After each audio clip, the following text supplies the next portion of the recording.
Y estamos de regreso en Solo para Mujeres. Y yo no sé si ustedes saben o no, pero desde hace muchísimos años, desde tiempos remotos, han existido regulaciones que están relacionadas con el ejercicio profesional de la medicina. Una prueba de esto es el antiguo Código de Hammurabi, que sancionaba con una mutilación de las manos, o sea, cortándosela, al cirujano que lesionara los ojos de un paciente durante su proceso de curación. Eso fue hace todos los años del mundo y un poquito más.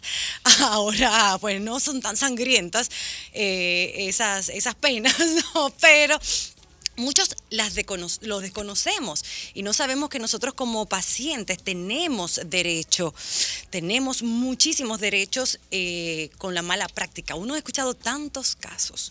Yo en personas cercanas nada más tengo historias para hacerle el programa entero y si abrimos las líneas telefónicas me imagino que las oyentas también. Pero para que nos informemos, para que sepamos cuáles son nuestros derechos, nos acompaña hoy una abogada especialista en derecho médico, Yelitza Ledesma. Hola Yelitza, bienvenida. Hola chicas, buen día, ¿cómo están? Muy bien. Aquí, bueno, con todas estas informaciones del día, pero ahora vienen las importantes de verdad. Sí, por favor, las reales, científicamente comprobadas. Mira, Yelixa, vamos a empezar y a describirle a las oyentas qué es el derecho médico, porque cuando tú vas a un médico tú no sabes si tú tienes derecho, si es demandable o cómo debería ser el proceso de una visita médica o una operación, algo que tenga que ver con un médico. Derecho médico es todo lo que tiene que ver con normas, relaciones médico-pacientes, reglamentos, fiscalización de procedimientos, que los hospitales cumplan realmente con lo que dice la norma. Hay normas que deben de ser cumplidas. ¿Privados y públicos? Privados y públicos. Todos. Todos. Con seguro y sin seguro. Con seguro y sin seguro, hospitales y clínicas deben cumplir un conjunto de reglamentos. La pregunta es cuando esas normas y esas relaciones no se cumplen, ¿qué hacemos? Hay un tema particular que podemos tardar hasta todo el programa hablando de eso y que tiene tentáculos en todo el proceder de la medicina y el derecho médico, que es el consentimiento informado. ¿Quién es este personaje? Consentir, es decir, aceptar un proceso sabiendo qué es el proceso, estando informado de ese proceso. A partir de ahí podemos desarrollar qué derecho tengo, cuándo te puedo demandar, cuándo estás incumpliendo, cuál es mi obligación, si estoy siendo informada, qué debe decir y cómo deben de decírmelo. Uh-huh. El papelito que me entregan antes de la cirugía, cuando yo estoy acostada temblando al momento de entrar a una cirugía sin importar de qué tipo. Cuando que se firma la muerte. Como ¿Vale? Esto ¿Debemos firmar un contrato, Yelisa, cuando nosotros accedemos a un procedimiento? Bueno, la relación médico-paciente, esté escrita o no, se considera contractual. Esto para que las obligaciones que están tanto en todos los contratos como las que pueden reposar ahí sean respetadas. Mire, yo he visto en el tiempo que estuve viviendo en Miami, uno tenía que firmar casi la muerte, hasta para hacerse una limpieza facial. Es correcto. Lo que pasa es que aquí algo tan sencillo como las normas nos dicen a nosotros que debe de existir un consentimiento informado. ¿Qué es este consentimiento informado? ¿Un documento que me hacen firmar? No necesariamente. Es una información completa que les recomiendo a todos los médicos que sea escrita para que si el paciente dice que no se le informó, tenga cómo demostrarlo, que debe de explicarte cuál es el tratamiento, pero no simplemente le vamos a hacer un procedimiento de mamas y y este es el procedimiento, le vamos a abrir por el lado derecho y no. Usted tiene que explicarme cuál es ese procedimiento quirúrgico, cuáles son los riesgos, cuáles son los riesgos antes de la cirugía.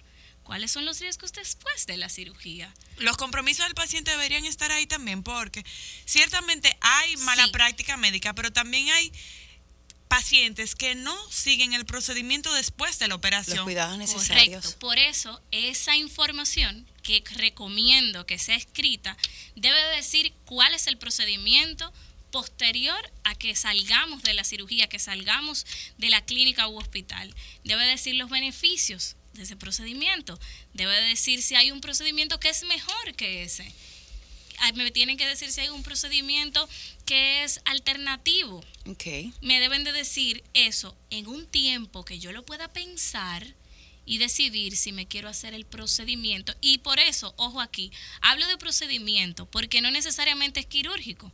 Cuando usted se va a hacer cualquier proceso, hasta un facial, como me comentabas, quizás no necesariamente, pero todo tiene riesgos, todo tiene efectos secundarios. Y voy a traer un tema a colación que yo sé que todas están informadas sobre eso, pero no en el consentimiento, y es cirugías estéticas. Ok, vamos para allá. ¿Qué deben de decirme? Ustedes deben de decirle que efectivamente cuando usted se hace esa cirugía, no solamente el riesgo de que una mama puede quedar no perfecta, sino una más hacia arriba, una más hacia abajo. No, ¿cuál es el riesgo de una anestesia? Debes de escribirlo, porque muchas personas quizás si le informan que es un riesgo proceder a esa cirugía y que usted puede fallecer, porque no sabemos cómo reacciona su cuerpo, no sabemos si usted es alérgico a ese tipo de medicamentos, no sabemos si usted es alérgico, que es común al componente de las que le introducen a las mujeres, a la silicona. A la silicona. Hay mujeres que son altamente alérgicas y eso puede suceder. Deben de informármelo, deben de decírmelo, deben de explicármelo. República Dominicana tiene una raza muy mezclada y es muy propensa a tener queloides. Y a las mujeres, antes de realizarse este tipo de procedimientos, no le dicen, mira, usted sabía que existe X% de que usted pueda producir queloides en la parte en que le vamos a aperturar en el lado derecho. Entonces, ¿por qué no me lo dices? ¿Por qué no me lo informas? Cesáreas. Los procedimientos de cesáreas, sean normales o no, deben de informarse cuáles son los riesgos de esa cesárea. No debería ser porque aquí lo hemos hablado muchas veces de que hay médicos que obligatoriamente tú tienes que hacerte una cesárea. Todo el mundo y aparece, tiene el cordón envuelto en el cuello y por eso hay que hacer una cesárea. De hecho, eso es muy común. Y ojo, la cesárea siempre tiene más riesgos que un parto natural. No, pero hay casos también en el que sin llegar a la fecha del parto, que desde los 3 meses, 4 meses, te dice el pediatra, bueno, ok, entonces vamos a tener para el 15 de noviembre tu cesárea programada.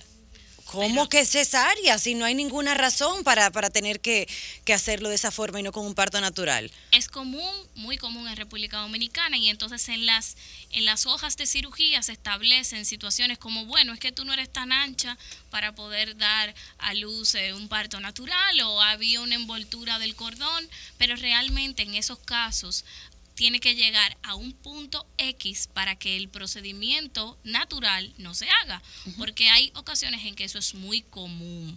Entonces, recapitulo. Chicas, pregunten. Debe de ser por escrito. Esto es una recomendación directamente para los médicos.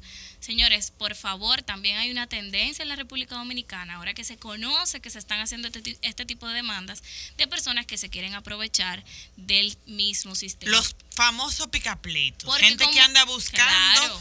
Pero ¿sabes qué? Nosotros también nos quejamos mucho. Decimos que el dominicano no se queja, que el dominicano no exige sus derechos, de que uno a veces es muy conformista, a pesar de uno estar pagando por las cosas, no como en otros países donde a ti te trajeron la sopa tibia y tú la quieres caliente, pues esa sopa se devuelve y punto.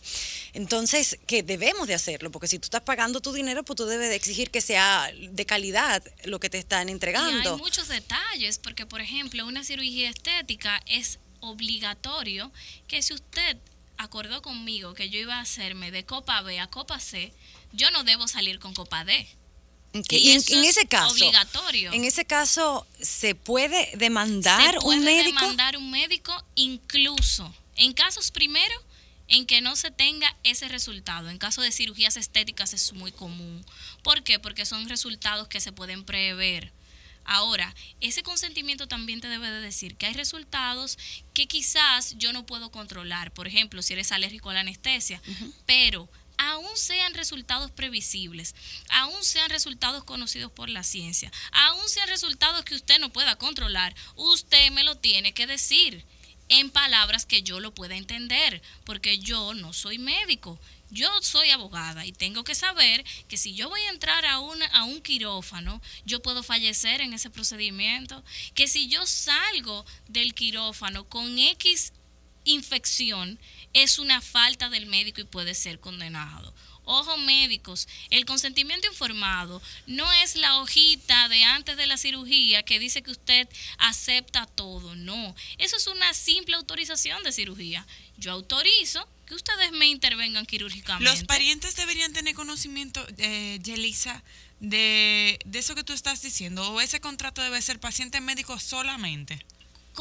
El consentimiento puede ser paciente médico solamente. De mi parte, que asesoramos también a médicos y asesoramos clínicas y hospitales, analizando los consentimientos informados, les recomendamos que tenga una persona que pueda conocer de cuál es el procedimiento. Además, también muchas personas que no entienden, muchas personas mayores de edad, y también para que haya un testigo de que se le informó. En el caso que se informara, porque aquí todavía, aunque hay muchos médicos que están haciendo sus consentimientos informados, algunos que en ocasiones han sido víctimas ya de sentencias que definitivamente entendieron que como no tenían este consentimiento informado, han cometido una falta y por tanto deben de resarcir un daño.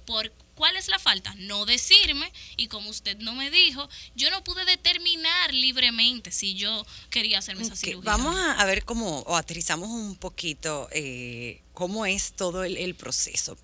Digamos que fui y me hice una cirugía estética, los senos. Excelente. Salí y agarré una infección horrorosa. ¿Qué debo hacer? Además de ir al médico, por supuesto. Pero, o sea, ¿de qué manera? Si yo estoy molesta con mi médico no está dando la cara por lo que él hizo, no se está haciendo responsable. Ya si llegamos a este punto, pues entonces acudir a un especialista de la legal, un abogado, que pueda analizar y evaluar el caso. Normalmente las infecciones son faltas graves, porque en República Dominicana los quirófanos tienden a tener muchas infecciones y asumimos nosotras que eso es normal. No es normal, es una obligación del hospital y del médico que yo no tenga una infección en un procedimiento quirúrgico. ¿Qué le pasaría a un médico? Bueno, en ese caso va a ser parte de un proceso legal y puede ser condenado por la falta cometida. Y el centro médico también, porque aquí es común que los médicos operen en la clínica tal, pero no sean parte de la nómina de esa clínica. Ambos son responsables. Tú porque me llevaste a ese centro que tenía una contaminación, y el centro porque es obligatorio que yo no adquiera una bacteria en un proceso quirúrgico. Tenemos llamadas con preguntas para Yelitza, pero tenemos que ir a una pausita, así que al regreso abrimos las líneas para ustedes. Estamos hablando hoy de derecho médico. Volvemos.